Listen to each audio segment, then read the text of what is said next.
So we're all going to go back, we're going to think about what we heard, make some decisions individually, and then we will get together and talk again. Obviously, if it comes to a point where these things come back in front of the council for a vote up or down, it would be put on a council agenda, people would know that.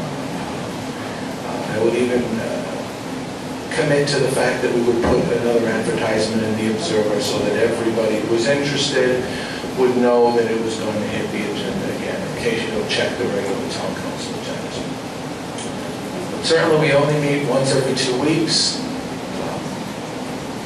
I don't see us voting on it at our next meeting because we need to have conversations and decide what to do going forward. Mr. Croto, did you have a hand up?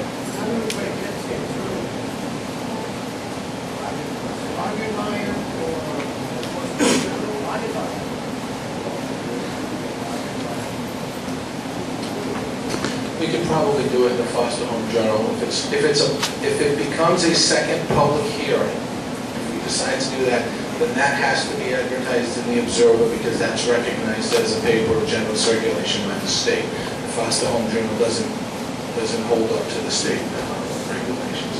So if it's just this is going to be on the agenda for a vote, that can go in the Foster Home Journal. If it's another public hearing, it's got to be in the Observer. Ma'am? If you're going to make revisions, doesn't it have to go up for a public hearing again so that we can all sit in and find out what the changes are? I think it depends on the significance. If we're making a capitalization or a spelling correction, then no. But if we're incorporating a lot of this stuff, then likely it will. If we're making significant changes from what you've been presented with tonight, then yes, it would have to be another public hearing. Mr. Rogers? Gordon Rogers, Cucumber Hill Road. From my understanding is you've closed the public hearing. The only thing that you can address is what you presented at this meeting, the 4 changes. Other than that, if there's any other changes other than that, it would have to be re-advertised and have another public hearing. Because you only listed that, and that was what was discussed tonight. So you can only vote up or down on them 4 issues without having another advertisement for a public hearing. Am I not correct? I'd like to refer that to the solicitor. I mostly agree with you. Like I said, if there's subtle changes like spelling and formatting changes, I don't think it needs to go to another public hearing. If there are substantive changes where we are taking comments and rewriting sections, then it would.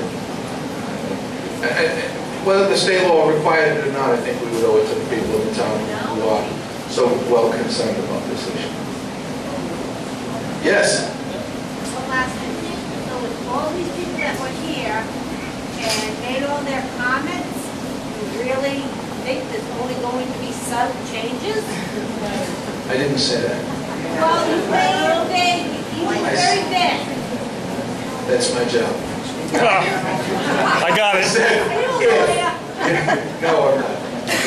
If the question was, will there be another public hearing?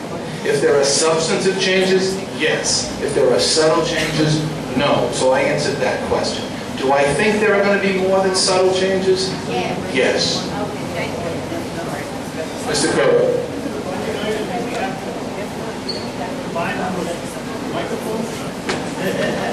These belong to the Penn School. You'll have to address that.